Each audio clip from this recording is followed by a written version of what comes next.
Сіздермен бірге бүгін біз арқан есу туралы видеоролик көрсетемін. Бұл жерде шырпавертті пайдаланып, соның көмегімен арқан есу болады.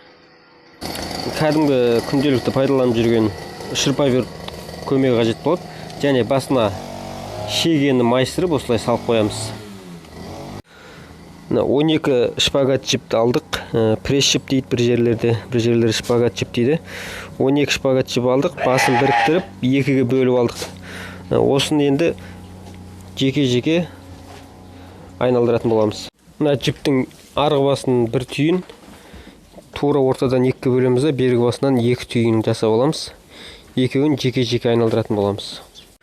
Қазір мына екі жақтағы жіпті де тек бір бетке айналдырамыз.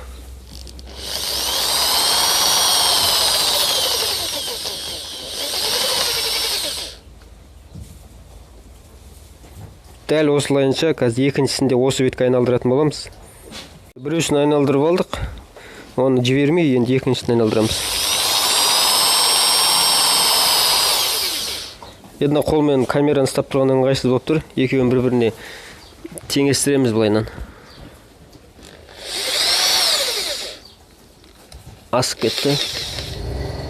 Тарт ары қарай. Екі түйінді біріктіріп қойса да болады, негізі шешіп. Жекелей де болады. Енді қазір бағанағы бері оңға қарай айналдырған болсақ, енді солға қарай айналдыратын боламыз керісінше.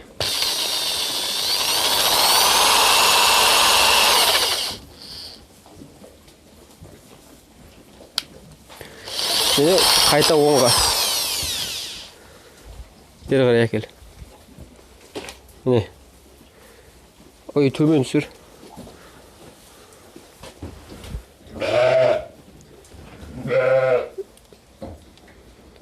Арқанымыз, шылбырымыз дайын болды. Осылай видео ұнаған болса, лайк басып, комментарий жазып, пікір қалдырып кетіңіздер. Сіздермен болған мен, Дидар Мұзбелов.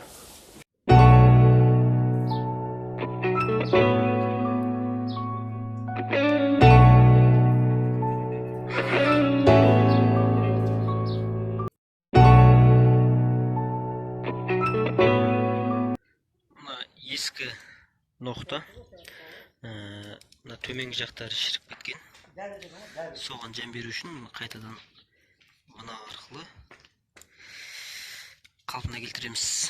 Бізге ол үшін мынандай қалың алюминий провод қажет, және мынандай шайба қажет. Заклепать етеміз. Мынадан кішкентай ғана кусок кесіп аламыз.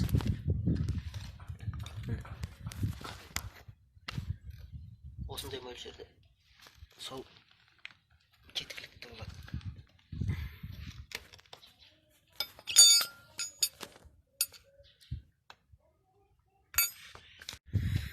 Осындай ғана мөлшерде кішкентай ғана қажет заклепка жасағанға.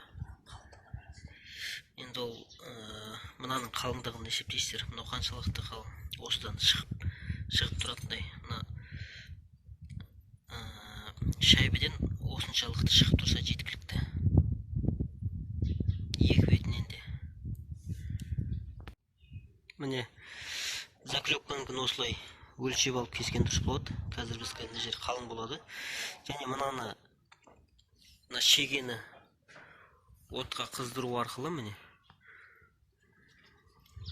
тестік, өйткені мына сол кезде сөгілмейтін болады. Қазір осының артық жерін кесіп аламыз.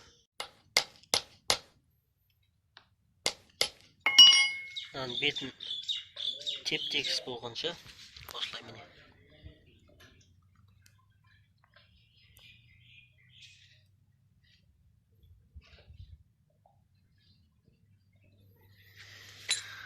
Міне лақтырып тастайын деп тұрған ноқта болатын.